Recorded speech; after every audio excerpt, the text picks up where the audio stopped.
Have you ever seen a young man who refuses advice, who believes life will favor him without effort? That was Obinna. But life showed him, skills last longer than shortcuts. Obinna was 17 when his father first told him, "My son, it is time to learn work." His mates were already scattered around. Some carried toolbox to mechanic workshops. Others bent over sewing machines, their feet pressing the pedal. You could hear the tack-tack-tack of hammers in the neighborhood as young boys sanded wood for carpenters. But Obinna, he shook his head. "Papa, I no fit. Me, I will blow. One day you will see me driving big car, money spraying everywhere. Trades are for people who don't have vision." His mother begged him, sometimes holding his hand with tears in her eyes. She cooked watery beans and said softly, "Obinna, skill no dey shame person. Learn it now, so hunger will not disgrace you later." But he only laughed, chewing loudly. At night, lying on the raffia mat, Obinna dreamt of sharp suits, perfume smell, the sound of car horns as he cruised past his mates. In his chest, a fire burnt. He would never bend down to saw wood or learn tailoring. Inside him, a voice whispered, "Quick money is better. Fast life is sweeter." And he believed it. By the time he turned 20, the air in Enugu smelt of dust and engine oil. His mates were sweating under the sun, but he had something to show. Chike the mechanic had oil-stained hands, but he could fix cars and eat full meals. Ada the tailor wore fine clothes she made with her own hands. Obinna sat in the corner of the street, tapping on his small phone. "See, this betting go pay me soon. Or maybe I go join those boys doing online hustle. One move and I go hammer." He felt strong when he said it. His friends would laugh, shake their heads and return to their work. But when hunger gripped his stomach and he had to drink garri without sugar, the bitterness in his throat was sharper than pepper. One day his father entered, voice rough like gravel. "Obinna, your mates are bringing money home. Do you want shame to finish me?" But Obinna's chest tightened. He spat back. "Papa, leave me. Stop disturbing me. I will not waste my life carrying hammer like a poor man."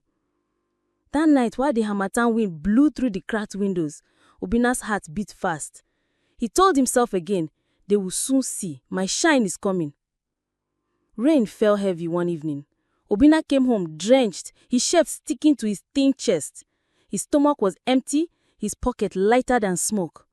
He saw his father sitting on the wooden stool, coughing hard. His mother's wrapper was faded, her face drawn with worry. The kerosene lamp flickered, making the room smell of smoke. "Obinna," his father said weakly, "before I die, hear me. Learn a trade. A man without skill is like a bird without wings." Something inside Obinna twisted, but his pride was louder. He snapped, "Papa, stop this talk. One big deal and all of you will bow before me." That was the last conversation he had with his father. Weeks later, his father's cough silenced forever. At the burial, while his mates came dressed neat, greeting his mother and dropping small contributions, Obinna stood there, empty-handed.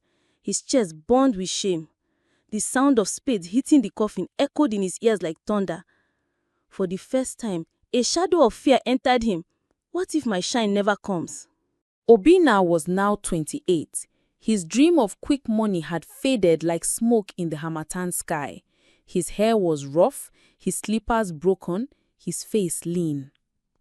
He slept on benches some nights, his ribs poking through his shirt. When he passed by Chike's workshop, he saw sparks fly from welding machines, boys shouting, customers waiting. The smell of fried akara floated from the nearby store. Chike now had apprentices under him, money in his pocket, and respect on his street. Obinna forced a smile, but shame pricked him. His mind screamed, "This could have been me, if only I had listened." One day, hunger beat him badly. He swallowed spit, knocked on Chike's workshop gate. "Brother, abeg, can you give me small work?" Chike looked at him for a long time.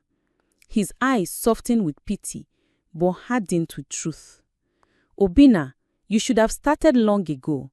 By now you would have been a master yourself." The words entered his chest like knife. He turned away, tears hot on his cheeks, and walked into the night, his stomach empty, his future lost. Now people point at Obinna in the market. Mothers whisper to their sons, "Look at him. That's what happens when you refuse to learn work."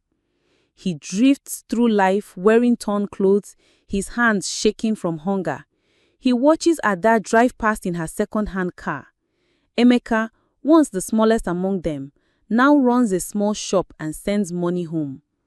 Even his younger cousins, who humble themselves to learn trade, now live better. Everywhere Obinna goes, his own words haunt him. "I will blow. I will not waste my life with hammer and nails." But life has already answered him. Quick money was a lie.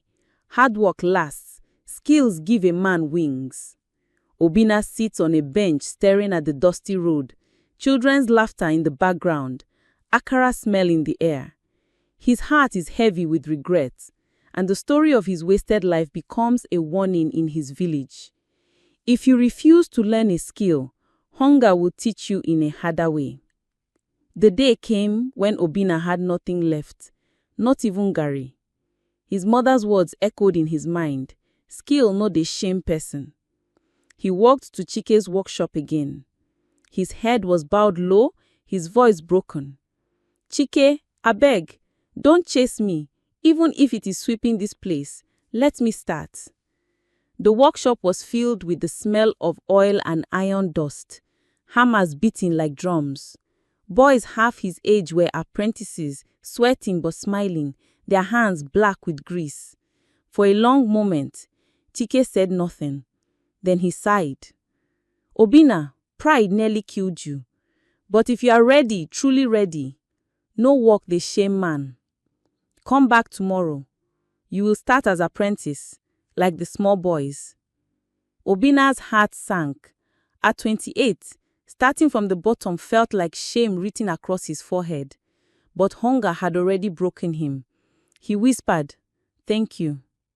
That night, he lay on a mat in a small corner of the workshop, the smell of machine oil thick in the air. But for the first time in years, he slept with hope. The road was long. His back ached, his hands blistered, and younger apprentices mocked him. Some whispered, "See as old man they start afresh." But Obinna swallowed his pride. Each day he bent over engines, learning slowly. He listened more than he spoke. When his stomach groaned, he remembered his wasted years and pressed on. Months passed. His hands grew strong, steady. His eyes sharpened. The same man who once mocked work now fixed cars with confidence. Customers began to ask for that tall apprentice who no dey give up. 3 years later, Obinna opened a small corner shop of his own. It wasn't nothing fancy, just a tin roof, tools on a wooden bench, and an old signboard. But the first day a customer paid him directly, placing crisp naira notes in his palm, Obinna's chest swelled with something deeper than pride. Not quick money, not empty dreams, but dignity. One evening, as the sun dipped and the smell of roasted corn filled the air, a group of boys passed by, boasting of shark runs. Obinna shook his head and smiled bitterly. He whispered to himself, "Skill no dey shame man. Pride almost killed me, but work gave me back my life." And that became his testimony, shared in hushed tones, told by mothers to sons, and whispered at night by fathers to stubborn boys.